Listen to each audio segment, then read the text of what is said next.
พี่ชแนลครับวันนี้ผมอยู่กับเมาส์ที่เขารีวิวกันแล้วทั่วบ้านทั่วเมืองนะครับกับเจ้า X2 Super Strike ครับเมาส์ตัวนี้เป็นไวรัลมากๆนะครับเพราะว่าหลายๆคนบอกว่าเมาส์ตัวนี้มันโกงนะครับมันจะทำให้เราสามารถคลิกได้ไวมากยิ่งขึ้นนะครับซึ่งมันก็เป็นนวัตกรรมที่ตอนนี้มีแบรนด์เนี้ยทำแบรนด์เดียวนะครับน่าสนใจมากๆคลิปวันนี้ผมขอรีวิวในอีกรูปแบบหนึ่งแล้วกันนะครับผมอยากจะเล่าเกี่ยวกับความรู้สึกจากการใช้งานจริงๆของเมาส์ตัวนี้นะครับแล้วก็หลายๆเหตุผลที่จะช่วยให้เพื่อนๆรู้จักกับเมาส์ตัวนี้มากขึ้นนะครับคลิปนี้เหมาะสำหรับคนที่กำลังลังเลเกี่ยวกับเมาส์ตัวนี้หรือว่าคนที่ได้ลองใช้แล้วนะครับลองมาฟังกันว่าเรารู้สึกตรงกันหรือเปล่าครับ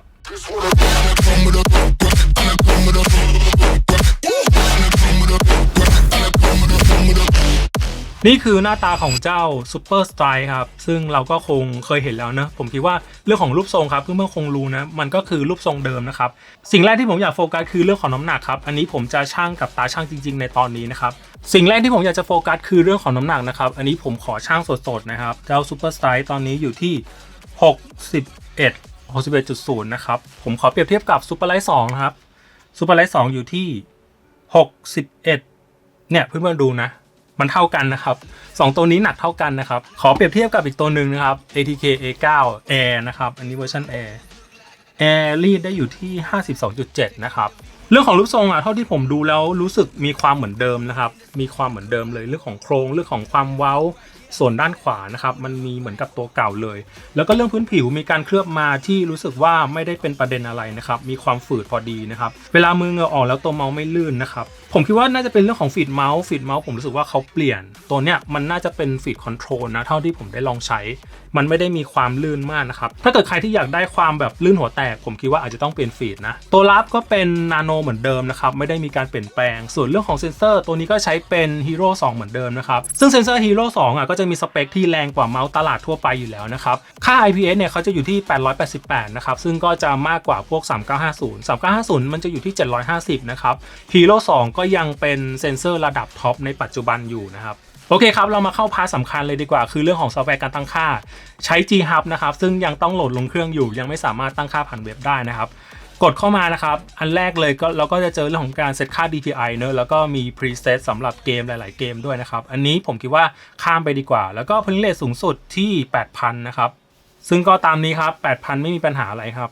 Score View เนี่ยเราสามารถเซต B-Hop Mode ได้นะครับแล้วก็เรื่องของค่าความหน่วงนะครับสามารถเซตได้100 ถึง 1,000 ซึ่ง 1,000 เนี่ยมันก็จะมีความละเอียดมากๆนะครับเราขยับ Score View นิดๆมันก็จะตามนิ้วเราเลยพาร์ทสำคัญคือ Hit Configuration ครับพูดง่ายๆคือเมาส์ตัวนี้เราสามารถตั้งค่า Extrusion Point ได้นะครับระหว่าง1 ถึง 10นะครับเมาส์ตัวนี้สามารถตั้งค่าแรงกดได้เหมือนกับ Keyboard Hall Effect ที่เวลาเรากดนิ้วลงไปเล็กน้อยนะครับตัวคีย์บอร์ดก็จะทำงานเลยเมาส์ตัวเนี้ยผมขอใช้คำว่าสะกิดแล้วกันเราแค่สะกิดเบาๆตัวเมาส์ก็สามารถทำงานได้เลยนั่นแปลว่ามันจะส่งผลในเรื่องของความรวดเร็วในการกดนะครับเราแค่ลงน้ำหนักไปเบาๆแตะเมาส์ไปเบาๆมันก็สามารถยิงได้เลยซึ่งอันนี้ถือว่าไวกว่า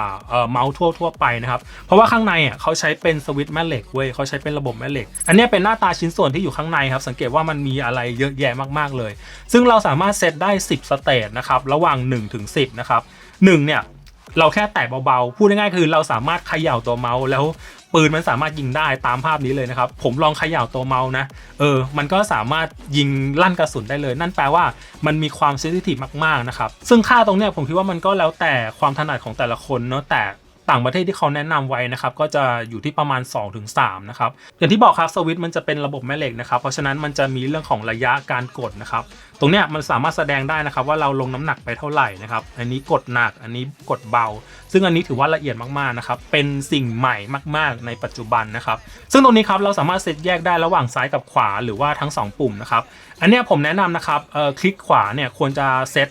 สูงหน่อยเพราะว่าบางคนกลัวการลั่นเองนะครับก็เราก็สามารถเซตได้ที่ประมาณ5ก็ได้แต่ถ้าเกิดเราอยากจะลั่นไวๆคลิกไวๆเราก็ปรับให้คลิกซ้ายเนี่ยอยู่ที่ราวๆ 2-3 ก็จะดีกว่าหัวข้อที่2คือ Rapid Trigger นะครับอย่างที่เรารู้กันเนี่ย Rapid Trigger คือเวลาถ้าเกิดเรายกนิ้วเมื่อไหร่มันก็จะตัดการทำงานของตัวเมาส์ทันทีนะครับเพื่อที่จะ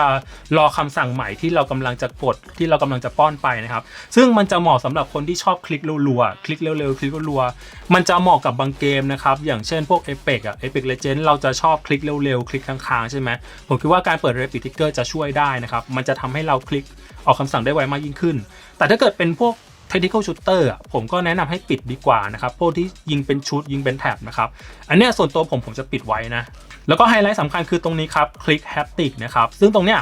มันคือการจำลองแรงกดของเมาส์เรานะครับซึ่งเมาส์ตัวเนี้ยถ้าเกิดเราตั้งค่าเป็นออฟนะครับนั่นคือมันจะไม่มีแรงสะท้อนอะไรเลยเวลาเราคลิกไปมันจะไม่มีเสียงจริงๆตัวเมาส์ทำงานนะครับแต่มันจะไม่มีเสียงเราจะไม่รู้สึกถึงแรงสะท้อนแรงต้านอะไรเลยนะครับซึ่งไม่แนะนำให้กดออฟนะครับผมจะแนะนำให้อยู่ที่ประมาณ1นะครับให้มันมี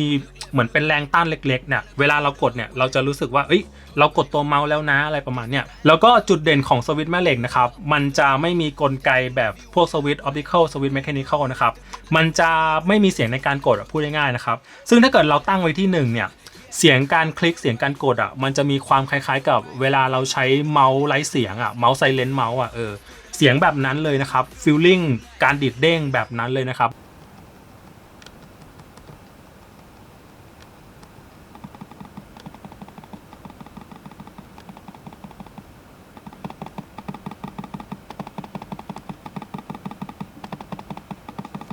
ซึ่งถ้าใครตามหาเมาส์ที่คลิกไม่มีเสียงผมก็แนะนำซูเปอร์สไตล์ครับเป็นเมาส์ที่คลิกแล้วไม่มีเสียงครับผมลืมพูดเรื่องของแบตนะครับอันนี้ให้มา500มิลลิแอมป์นะครับแบตอยู่ด้านหลังแบตเนี่ย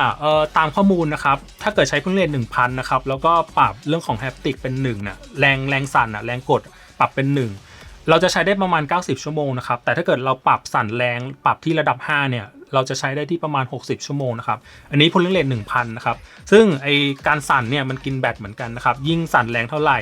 ยิ่งมีแรงต้านแรงเท่าไหร่นะครับมันก็จะกินแบตมากขึ้นเท่านั้นความรู้สึกในการใช้งานจริงเลยครับจากการใช้เมาส์ตัวนี้ในช่วงสงกรานต์นะครับทั้ง Valorant แล้วก็ Overwatch นะครับถามว่าเมาส์ตัวนี้คลิกได้ไวขึ้นไหมนะครับผมขอตอบว่าใช่นะครับเมาส์ตัวนี้มันจะมีการออกคำสั่งที่ไวกว่าเมาส์ตัวอื่นนะครับยิงกระสุนนัดแรกออกได้ไวกว่าเมาส์ตัวอื่นนะครับอันนี้แน่นอนจากการทดสอบจริงๆเพราะว่าอะไรเพราะว่าระยะการกดมันสั้นนี่แหละยิ่งเราแตะนิ้วลงน้ำหนักไปนิดเดียวเนี่ยมันก็จะทำงานเลยนะครับซึ่งจะแตกต่างกับเมาส์ mechanical หรือ optical ทั่วไปนะครับอันนี้ออกคำสั่งได้ไวขึ้นแต่ผมก็อยากจะให้เพื่อนๆนึกถึงจุดนี้เหมือนกันนะครับยิ่งเราคลิกได้ไวเท่าไหร่แปลว่ากระสุนนัดแรกมันก็จะออกได้ไวขึ้นเท่านั้นนะครับซึ่งถ้าเกิดเรายังเพิ่งสะบัดเมาส์ไปแล้วเราเผลอไปแตะนิดเดียวกระสุนนัดแรกมันก็จะเบี้ยวเลยอันนี้ถูกต้องไหมฮะเพราะฉะนั้นผมจะสื่อว่าคลิกได้ไวมันก็อาจจะไม่ได้ดีเสมอไปถ้าเกิดเป้าที่เราเล็งมันยังไม่ตรงนะครับอีกเรื่องนะครับเมาส์ตัวเนี้ยมันคลิกได้รัวคลิกได้ไวก็จริงนะครับมี Rapid Trigger ด้วยแต่มันก็อาจจะไปติดในเรื่องของไฟเรทในเกมนะครับเช่นอย่างValorant นะครับเวลาเราใช้ Vandal เนี่ยมันก็จะคลิกรัวไม่ได้ใช่ป่ะมันก็จะยิงเป็นนัดยิงเป็นแถบไปตามจังหวะไฟเรทของปืนนะครับ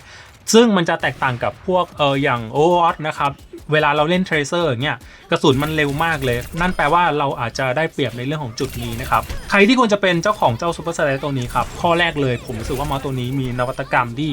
เป็นครั้งแรกของโลกแล้วก็อันนี้ความเห็นส่วนตัวนะผมคิดว่าแบรนด์อื่นๆก็อาจจะมีการทำตามมีการเรียนแบบตามนะครับถ้าเกิดเขาไม่ติดเรื่องของลิขสิทธิ์นะคิดว่าแบรนด์อื่นๆจะต้องใช้เทคโนโลยีนี้แน่นอนนะครับในอนาคตข้อ2ครับเมาส์ตัวนี้คลิกได้ไวขึ้นจริงไหมคลิกได้เร็วขึ้นจริงไหมผมขอตอบว่าจริงนะครับจากการทดสอบแล้วก็จากการไปเล่นจริงๆนะครับผมรู้สึกอย่างนั้นเมาส์ตัวนี้ออกคำสั่งได้ไวขึ้นนะครับซึ่งคำแนะนำของผมนะครับซูเปอร์สไตล์เป็นการอัปเกรดจากซูเปอร์ไลท์2แบบชัดเจนดีขึ้นชัดเจนนะครับถ้าคนที่ใช้ซูเปอร์ไลท์2เป็นหลักนะครับผมอยากจะแนะนำให้เปลี่ยนเป็นซูเปอร์สไตล์เพื่อนๆจะเล่นได้ดียิ่งขึ้นมีความได้เปรียบในเกมมากยิ่งขึ้นอันนี้แน่นอนนะครับแต่ข้อเสียมีเหมือนกันนะครับข้อแรกเลยผมรู้สึกว่าเมาส์ตัวนี้หนักนะครับหนักประมาณ60 กรัมสำหรับผมในปัจจุบันนะในปี2026ผมรู้สึกว่ามันหนักนะครับแล้วก็น้ำหนักเนี่ยต่างประเทศเขาบอกกันว่ามันจะหนักช่วงหลังแต่จากการถือของผมจากการลองจับลองอะไรผมรู้สึกว่ามันแอบหนักข้างหน้านะอย่างภาพเนี่ยอย่างที่ผมได้ทดสอบเนี่ยผมรู้สึกว่าส่วนด้านหน้ามันจะมีความถ่วงนิดนึงแปลว่าเมาส์ตัวนี้มันไม่สมดุลเท่าไหร่นะครับถ้าเกิดเวลาเรายกแล้วเราจะตวัดอะไรเงี้ยมันอาจจะขาดความสมดุลนะครับซึ่งเรื่องนี้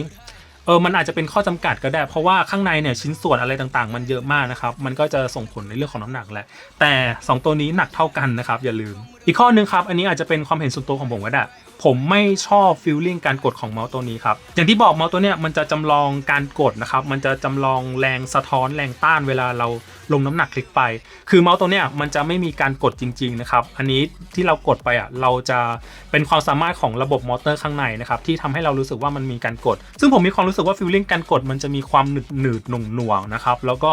ใช้แรงในการกดเยอะพอสมควรอันนี้ผมตั้งเป็น1นะครับซึ่งเป็นค่าที่แนะนำให้ทุกคนใช้นะครับ มันก็ยังรู้สึกว่าใช้แรงเยอะอยู่ดีนะครับมันจะมีความแตกต่างกับสวิตช์ออปติคอลทั่วไปอันเนี้ยเวลาเรากดเราจะรู้สึกว่ามันกดจริงๆอ่ะเรากดสวิตช์จริงๆอ่ะแต่เนี่ยมันจะมีความกลวงๆวงๆหน่อยเงียบๆหน่อยรู้สึกว่ากดแล้วคลิกแล้วไม่สะใจอ่ะผมมีความรู้สึกว่าชอบฟีลลิ่งการกดสวิตช์แบบเก่ามากกว่าอันนี้เป็นอาจจะเป็นความเห็นส่วนตัวของผมได้แต่ไม่ชอบการกดของซูเปอร์สไตล์เท่าไหร่เรื่องสุดท้ายเป็นเรื่องของราคาครับซึ่งถ้าเกิดเราซื้อราคาในช็อปเนี่ยโอเคอยู่แล้วนะครับราคามันไม่ได้แพงมากแต่หลายคนก็เอามารีเซลนะครับอันนี้ผมไม่แนะนำเลยนะครับส่วนตัวนี้นะครับผมซื้อเองนะครับอันนี้ออกเงินเองซึ่งผมก็ใช้โค้ดได้อยู่ที่ 4,000 ซึ่งผมถือว่าราคานี้น่าจะไม่พลาดอยู่แล้วนะครับ 4,000 ในระหว่างที่ผมกำลังตัดคลิปนี้นะครับผมก็ลองไปเล่นไอ้เจ้า Human Benchmark นะครับตัววัด reaction เวลาเรากดเมาส์อ่ะซึ่งเว็บเนี่ยเขาจะวัดโดยการที่เราจะต้องกดเมาส์10 ครั้งตามสัญญาณนะครับแล้วเขาก็จะมาหาค่าเฉลี่ยซึ่งเมาส์ที่ผมนำมาทดสอบคือ Super Style นะครับแล้วก็ ATK Zero เวอร์ชัน Extreme ซึ่งตัวเนี้ยเขาใช้เป็น MCU ตัวท็อปเวอร์ชันล่าสุด 54H20 นะครับเป็น MCU ที่ส่งสัญญาณได้ไวที่สุดอีกตัวก็คือ OP1 8K นะครับซึ่งเป็นเมาส์ที่ได้ขึ้นชื่อว่าเป็นเมาส์ที่คลิกไวที่สุดในโลกนะครับ3ตัวเนี่ยผลการทดสอบประมาณนี้เลยนะครับถ้าเราดูตามผลทดสอบนะ ATK Zero เป็นเมาส์ที่คลิกไวที่สุดในแบบที่ผมทดสอบนะครับแล้วก็ Super Style นะครับมีค่าเฉลี่ยที่มีการคลิกช้าที่สุดนะครับใน3ตัวนี้ซึ่งเรื่องนี้ผมก็เอามาคิดนะครับว่ามันเป็นเพราะอะไรผลการทดสอบถึงออกมาเป็นแบบนี้นะครับผมก็สรุปได้ว่ามันน่าจะเป็นเรื่องของตำแหน่งการคลิกของตัวเมาส์นะครับซึ่ง Super Style มันเป็นเมาส์ไซส์ใหญ่ใช่ไหมครับแล้วก็ตำแหน่งการคลิกมันจะมีความสู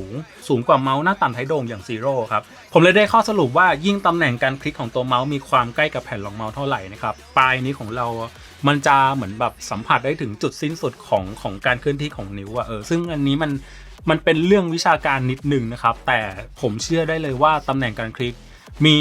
ผลต่อความเร็วในการขยับนิ้วของเราในการเคลื่อนที่นิ้วของเราไปกดตัวเมาส์แน่นอนแต่เอาจริงๆนะครับผลทดสอบนี้มันไม่ได้ต่างกันมากเท่าไหร่นะครับเพียงเสี้ยววิผมรู้สึกว่ามันไม่ได้ส่งผลต่อการคลิกอะไรขนาดนั้นนะครับผมก็เลยลองสรุปคร่าวๆนะครับว่า